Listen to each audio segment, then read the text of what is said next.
Have you ever wondered how people manage to go camping in Australia and don't get killed by any of the world's deadliest and most venomous animals? Would it even be possible to enjoy yourself in some of the most beautiful and unspoilt wilderness that the world has to offer, but at the same time surviving in one of the most hostile environments known to man? Well, Australia is exactly that land, a place where you can discover your inner peace in inescapable beauty, or end up a statistic becoming prey to a creature so scary that most people won't even venture to the land down under. So today we want to share with you our first camping experience to help you decide whether an otherworldly experience back to nature is worth risking your life as completely foreign noob campers in a country with 66 different venomous species. It's not even the world's deadliest. Brazil and Mexico rank higher. Don't they also have people with guns? Oh, and we have a 6-month-old baby too. Good morning. Yes, that is a cow in the background. Because we're camping. Our first camping trip in the ute. And yes, that is a random table there. But it's okay, we're camping. It's your first time camping, isn't it, Aurora? You comfy in there? No. What do you mean no? Because I'm still cold. You're cold. Cold in Queensland means the temperature starts with at least a 1. I've got no dew on my swag, but there is a bit of condensation on the inside of Mamph's tent. She has to have a stretcher tent because she's a princess. And she's looking after Sierra. That's our friend's tent. And this is the bomb site of a camping setup. Sierra's getting fed. Little pink teddy bear. How was your first night sleeping, Mamph? Not good. What's that? Because of the bloody cows. We have come to a bush camping place. There's no power hookups where we are, but there are lots of cows which moo constantly in the night, like they're doing things, not nice things. Can I come to swim on the camping? Did you hear the cows last night, Aurora? Yeah.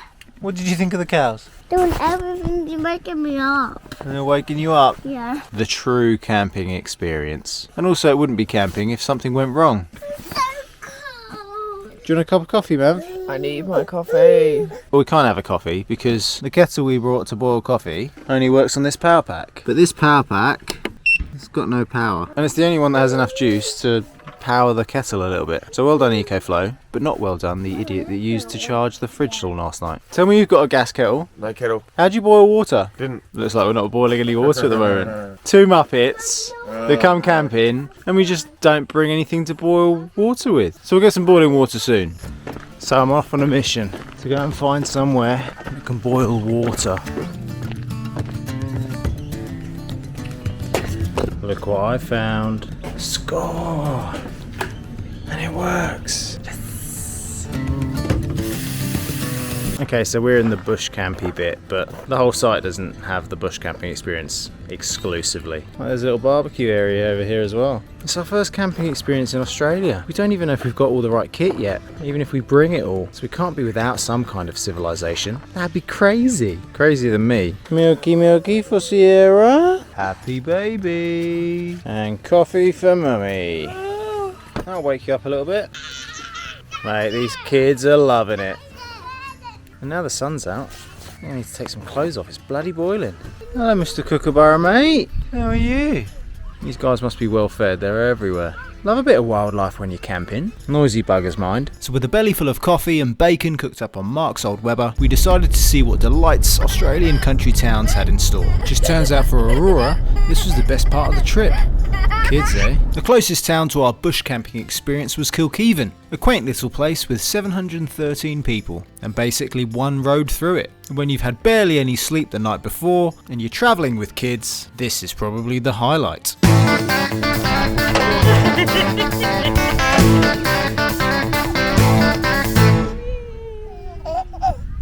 Is that fun? We can have more fun than that.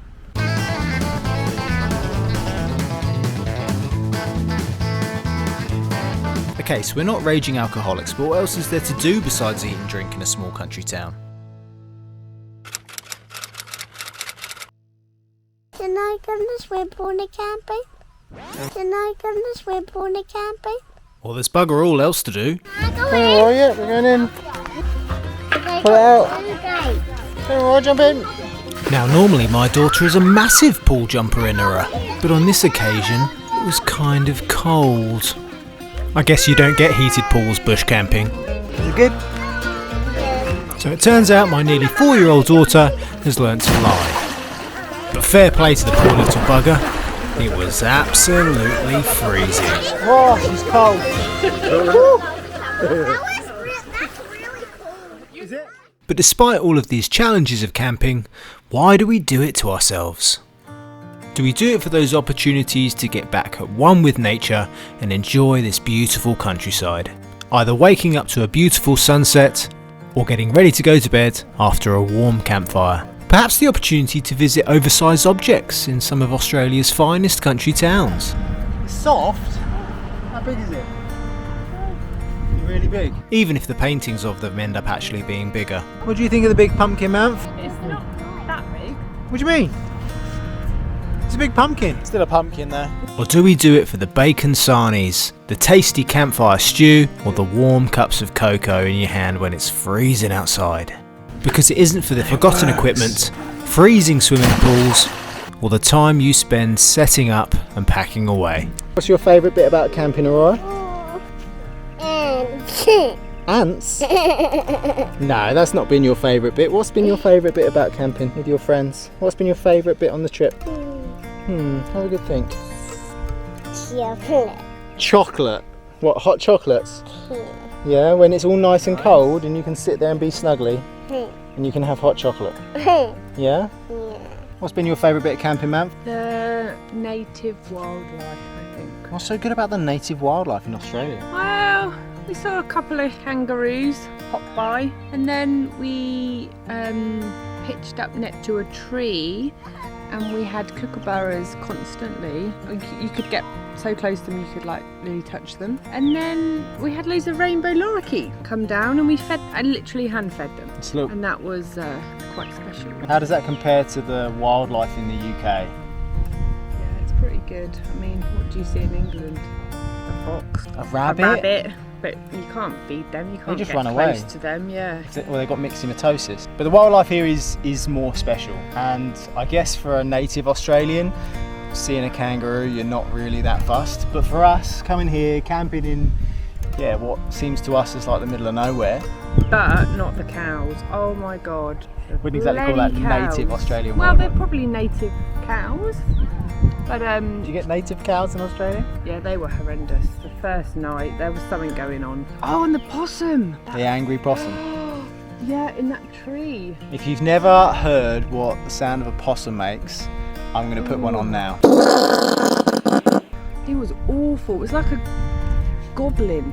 And if you noise. hear one in the middle of the night when you're around your fire and one of them goes off, it sounds like there's a pervert in the bushes trying to get off on looking at you.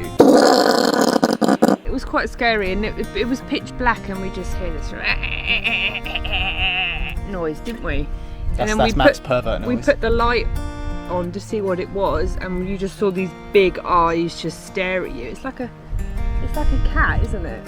It looks a bit like a cat. Like a horrible looking tree cat. Yeah. They're funny things. My favourite bit about camping in Australia is just the memories. Camping in the UK, it's all things that you're used to. It's the same old stuff, same old views, same old countryside, but invariably it's just colder and wetter. Whereas in Australia, everything's new. Everything's different, especially if you live in one of the big cities and all of the greenery isn't something that you're used to. And it's that difference that makes everything so special for both you, your family, and most importantly, your kids. Why do we put ourselves out for a few days just so that we can lay on the floor, get a little bit cold, and end up smelling all smoky around the fire? We do it for the memories. In the end, that's all we ever have. Memories. So if you want to get out and do something different and make this Australian element of camping your lifestyle, then you need to speak to our friends at True Blue Migration Services. They're one of Australia's oldest and most reputable MARA registered migration agents. Without a migration agent, we wouldn't have been able to live this as our new lifestyle. Follow the hundreds of positive reviews and speak to them today to get your free, no obligation assessment and let them tell you exactly what you need to do to move to this beautiful country. A link and all of their details is in the description down below, and make sure to say that we sent you. And if you really want to make moving to Australia a reality, then watch this video. See you next time.